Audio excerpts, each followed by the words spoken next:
de violencia del grupo armado. Y acabamos con una noticia de hace apenas unas horas que para muchos no significará nada a estas alturas, pero que para muchos también tendrá un valor simbólico, porque hemos hablado de cómo no se quiere recordar la historia y cómo eso es pésimo.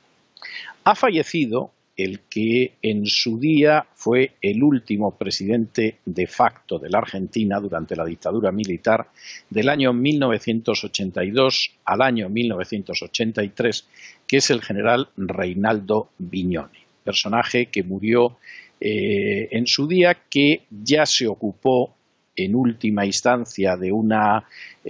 junta militar que estaba absolutamente agónica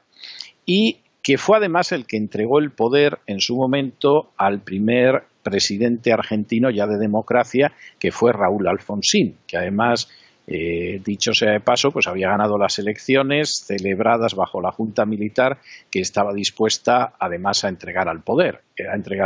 es decir, la cosa no tenía ninguna vuelta de hoja. El desmoronamiento total de la junta militar en Argentina se produjo después de la derrota en la Guerra de las Malvinas. Esa era una situación verdaderamente que tocó pero muchísimo a la junta militar, y en un momento determinado Leopoldo Galtieri, que había sido el general que había lanzado la aventura de las Malvinas, fue destituido y lo sustituyó Vignoni. En fin, es de estas situaciones en las que además pues, se creó una ley de amnistía, hubo después una ley de punto final, una ley de obediencia debida, en fin, un intento de que, puesto que había muertos por los dos lados, había habido una dictadura militar de más de un lustro, pero no era menos cierto que la dictadura militar había sido un golpe de Estado ante la situación de terrorismo de izquierdas que existía en la calle, pues que de alguna manera se iniciara otra vez el procedimiento democrático y que de alguna manera se hiciera un borrón y cuenta nueva. El borrón y cuenta nueva en un momento determinado se liquidó además tarde, durante la época de Néstor Kirchner, ya en el 2007, cuando la Administración de Justicia declaró que eran inconstitucionales las leyes de punto final y de obediencia debida que se habían sancionado en el 1986 y 1987. Se declararon también inconstitucionales los indultos que había concedido el presidente Menem en los años del 89 al 99, lo cual era todavía más discutible si cabe, y entonces empezaron las detenciones y los juicios, incluido el de Vignoni. Vignoni, en última instancia, fue condenado a prisión perpetua por delitos de lesa humanidad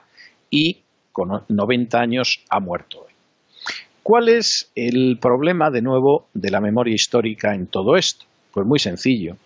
que aquellos que quizá no estuvieron en contra de la junta militar en su día, pero que luego se han apuntado al antijuntismo militar, han decidido también escribir la historia. Y el escribir la historia pasa por engrosar el número real de desaparecidos, que fue algo terrible e inaceptable, pero que tampoco se puede inventar, y se ha multiplicado el número de desaparecidos de una forma que es falsa. Se borra además todo recuerdo histórico y toda constancia histórica de por qué en Argentina se produce un golpe militar. El golpe militar no se produce porque los generales un día se reúnen a tomar un asado y beben demasiado vino de Mendoza y dan un golpe, sino porque había una situación en la que el Estado se había descompuesto totalmente, e incluso gente que se exilió de Argentina reconocía que cuando los hijos salían de casa no sabía si iban a volver por casa. Y, por supuesto, implica además una verdad oficial. Y como en tantos otros casos, independientemente de que se pueda considerar que los indultos eran inconstitucionales, que es discutible, y que las leyes de punto final eran inconstitucionales, que es algo, en fin, más debatible, lo cierto es que lo que no se puede imponer en última instancia es una versión oficial de la historia que, si uno va contra ella, está penalizado. Eso es absolutamente intolerable. En Polonia, en Argentina, en España o en cualquier otro sitio. Bueno, el último protagonista de aquella trágica y desastrosa y lamentable aventura ha muerto hoy y esperemos que nadie se lo tome a mal si decimos que esperamos que él, como tantos otros que vivieron en uno y otro bando en Argentina ese tristísimo episodio, descanse en paz. El exmilitar Reinaldo Viñones